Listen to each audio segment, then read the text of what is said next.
Hi, hello everyone, welcome back to our channel. இன்னைக்கு நம்ம பார்க்க போறது நான் ஸ்பைசி பெப்பர் ப்ரான்ங்க. ப்ரான்ல நம்ம நிறைய டிஷ் செஞ்சிருப்போங்க. prawn 65, prawn தொக்கு, prawn கறின்னு நிறைய பண்ணிருப்போம்.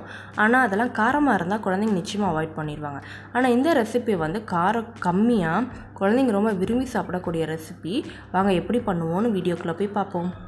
இங்கே நான் வந்து ப்ரான் வந்து 1/2 கிலோ எடுத்துருக்கேங்க. நல்லா மஞ்சத்தூள் போட்டு வாஷ் பண்ணி க்ளீன் பண்ணி வச்சுருக்கேன். இப்போ கடாய் வச்சுக்கிறேன். கடாய் ஹீட் ஆனோடனே நம்ம வந்து இதில் 2 to 3 டேபிள் ஸ்பூன் அளவுக்கு ஆயில் சேர்த்திக்கிறோம். தேவையான அளவு கருவேப்பிலை போட்டுக்கோங்க. இது பொரிஞ்ச உடனே நம்ம முன்னாடி க்ளீன் பண்ணி வச்சுருக்க அந்த ப்ரானை வந்து ஆட் பண்ணிக்கிறோம். ப்ரானை வந்து அந்த ஆயில் கூட நல்லா மிக்ஸ் பண்ணி நல்லா குக் பண்ணிக்கோங்க. ப்ரானே வந்து நல்லா தண்ணி விடுங்க. ப்ரான் தண்ணி விடுற அளவுக்கு குக் பண்ணிக்கோங்க.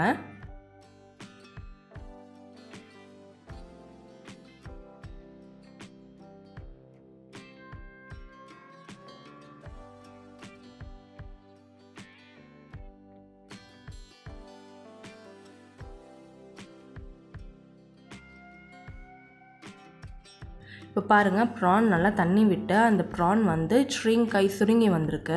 இந்த சமயத்தில் தேவையான அளவு உப்பு போட்டுக்கோங்க. 1/2 டேபிள் ஸ்பூன் அளவுக்கு பெப்பர் பவுடர் போட்டுக்கோங்க. மிளகுத்தூள் 1/2 டேபிள் ஸ்பூன் அளவுக்கு சீரகத்தூள் சேர்த்திக்கோங்க. இது வந்து நல்லா ப்ரான் கூட கோட் ஆகிற மாதிரி குக் ஆகட்டும். இந்த ரெசிபிக்கு நம்ம தண்ணி ஊற்ற வேண்டாங்க. ப்ரான் விட்ட தண்ணியே போதும். அதிலே வந்து நல்லா குக் ஆகிடும். தண்ணி நல்லா வத்துற அளவுக்கு வச்சுக்கோங்க. இப்போ பாருங்கள், தண்ணி நல்லா வற்றி வந்துருச்சு. இப்போ அந்த மசாலாவை நம்ம அந்த ப்ரான் கூட கோட் பண்ணிக்கிறோம். அவ்வளோதாங்க, ரெசிபி ரெடி. இது குழந்தைங்களுக்கு கொடுத்து பாருங்கள், அவங்க ரொம்ப விரும்பி சாப்பிடுவாங்க.